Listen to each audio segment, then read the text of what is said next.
Well, anyway, the next guy that come in there ahead of the museum over there, of course I wasn't doing anything then, and with the museum. But anyway, he come in, and there was a woman who lived there in Peoria, hell of a piano player, but she liked archaeology and stuff. Well, she went around where she could get in and look for stuff. Well, there's a place, and I can't think of the county anymore.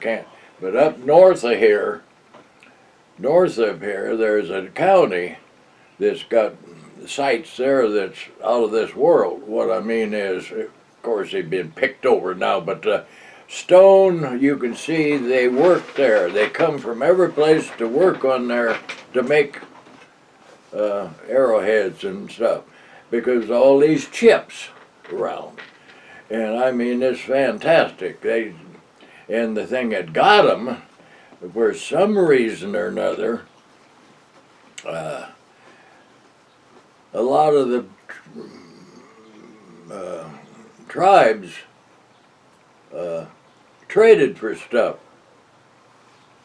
And the catch is, we find this flint on that place up there clear out in western states. The flat ones, like Kansas and all of them, would go clear up to the, them up on the north next to the Canada, some of them big ones that are all cattle place. Well, anyway, you go up there and you find flint that was from here. Also, they even got some black flint that they traded for that you could find in Florida.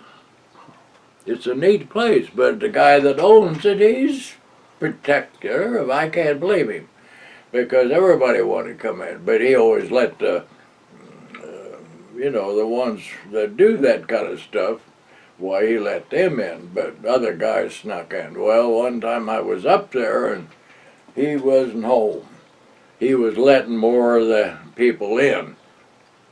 But I would have just liked to be in, walked around. You never know what you'll find, even though with 40 people going over it. But it's weird. It's all that, how far they traded. That's where they learned so much to find flint from Illinois going clear up into Oklahoma and all that.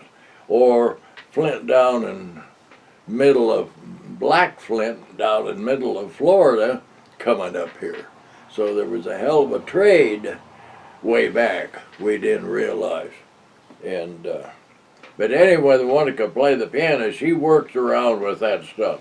But also she helped a bunch of, she was a rock hound, but she also collected flint and the different more you'd say, half precious stones around. Well, they had one there at the museum. She and a bunch of guys collected around. I mean, one or two of them went down South America around there and collected stuff and brought it up, and it would fill, if you took it out, what they had, you could fill, I mean, was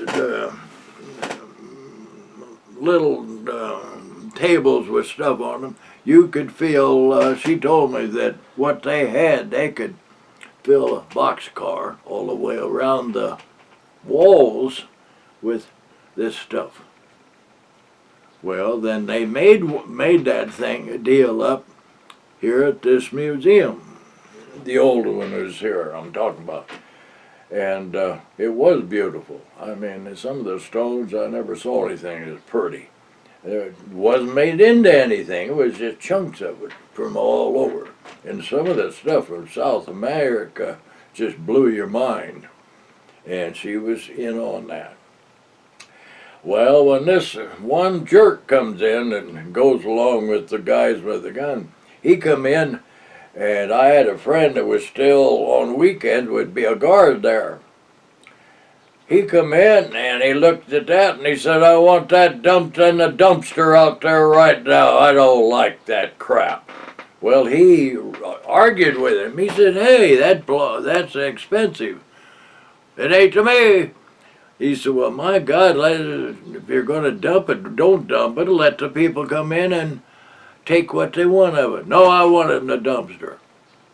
And they dumped the damn thing in the dumpster. Now, the gal was that played the piano, she was ahead of setting that up. Oh, she was madder than hell.